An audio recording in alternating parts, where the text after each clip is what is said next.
नमस्कार, स्वागत आहे व्लॉगच्या दुसऱ्या भागात। आता आपण निघालोय रामधरा शिवालय मंदिर येथे आणि त्यासाठी आपण थेऊर येथून बसने प्रवास करत आहोत आणि उतरणार आहे लोणी काळभोर फाटा येथे। तर आता आपण लोणी काळभोर फाटा येथे आलेलो आहोत। आता इथून आपण ऑटोने प्रवास करणार आहे शिवालय मंदिराकडे। तुमच्याकडे स्वतःची बाईक वगैरे नसेल तरी इथे लोणी काळभोर फाट्याजवळ आपल्याला सहज ऑटो मिळून जाते आणि आपण ऑटोत बसून पूर्ण मंदिरापर्यंत आपल्याला ते ऑटो सोडेल। त्यामुळे बाईक वगैरे नसेल तरी आपण ऑटोने प्रवास करून मंदिराला भेट देऊ शकतो। पुण्याहून कोल्हापूरला जाणारी रेल्वे ही या पुलाखालील रेल्वे मार्गावरून जाते आणि आता आपण शहरापासून दूर अशा निसर्गरम्य ठिकाणी पोहोचत आहोत। तर तुम्ही इथे पाहू शकता, हा सुंदर असा दृश्य इथे आहे। मध्येच हे घर आलेलं आहे आणि त्यानंतर आलेलं आहे हे हिरवगार शेत। मला वाटतं हे कांद्याचं पात आहे। नक्कीच कांद्याचं पात आहे का? तुम्हाला काय दिसतंय कमेंट करून नक्की सांगू शकता। तर अशा पद्धतीने आपण मंदिराच्या जवळ पोहोचलेलो आहोत आणि इथे आल्या आल्या आपल्याला झालेलं आहे या उंटाचं दर्शन। तर चला आता आपण जाऊयात मंदिराच्या आत आणि ते मंदिराची वेळ सकाळी 7 ते संध्याकाळी 5 वाजेपर्यंतच आहे। त्यानंतर मात्र सूर्यास्त झाल्यानंतर मंदिरामध्ये प्रवेश नाही आहे। तर ऑटोवाल्याने इथं आम्हाला पार्किंगजवळ सोडलं आणि आता आम्ही जात आहोत मंदिरामध्ये। तर चला जाऊयात मंदिराच्या दिशेने। आणि आता आपण आलो आहोत मुख्य प्रवेशद्वारासमोर आणि आता आपण मंदिरात प्रवेश करूयात। मंदिरात प्रवेश करण्याआधी आपल्याला झालेलं आहे श्रीराम भगवंतांचं दर्शन आणि इथे लिहिलेलं आहे ओम नमो नारायणाय।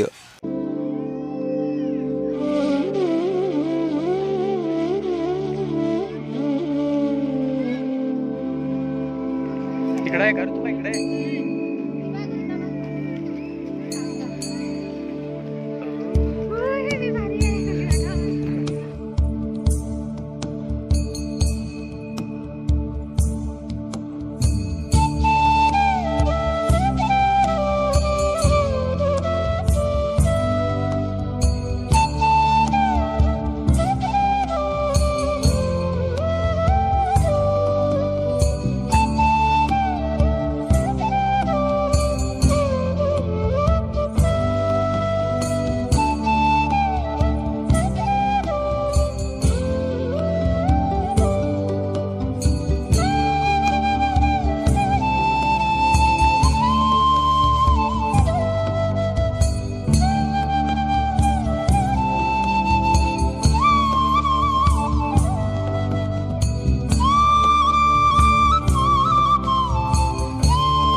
तर तुम्ही इथे पाहिलंत ऋषी आणि देवतांच्या प्रतिमांनी संपूर्ण मंदिर परिसर सजलेलं आहे। तर आता आपण मुख्य गाभाऱ्यात श्रीराम, लक्ष्मण आणि माता सीता त्याचबरोबर शिवलिंगाचे दर्शन करणार आहे आणि त्यानंतर आणखीन काही ऋषी आणि देवतांचे दर्शन करूयात।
आज रविवार असल्याने मंदिरात भाविकांची खूप गर्दी आहे, पण तरीसुद्धा या गर्दीत मनाला प्रसन्न करणारे असे इथले वातावरण आहे।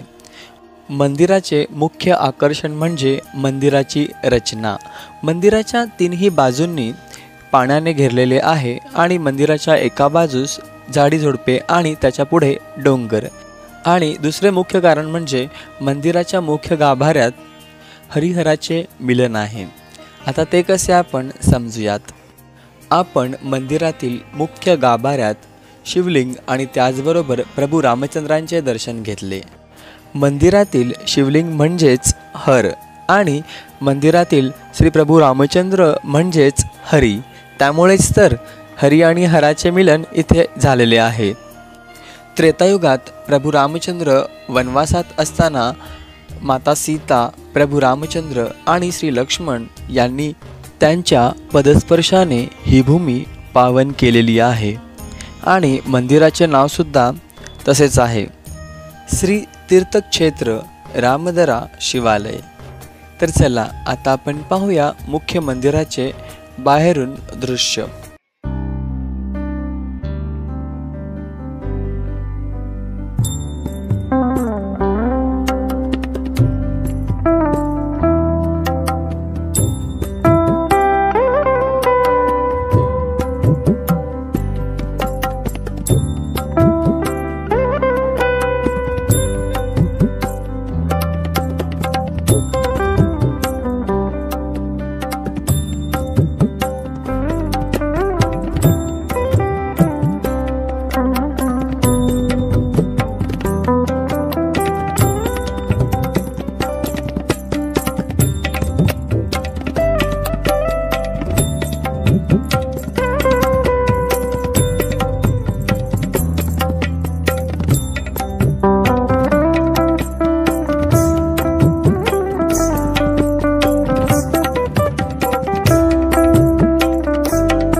आणि आता आपण आलोय व्हिडिओच्या शेवटाकडे।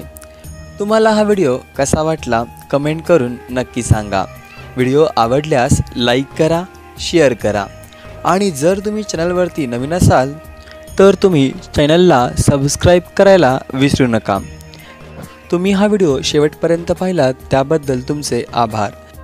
तर आता पुन्हा भेटूयात नवीन ब्लॉगमध्ये।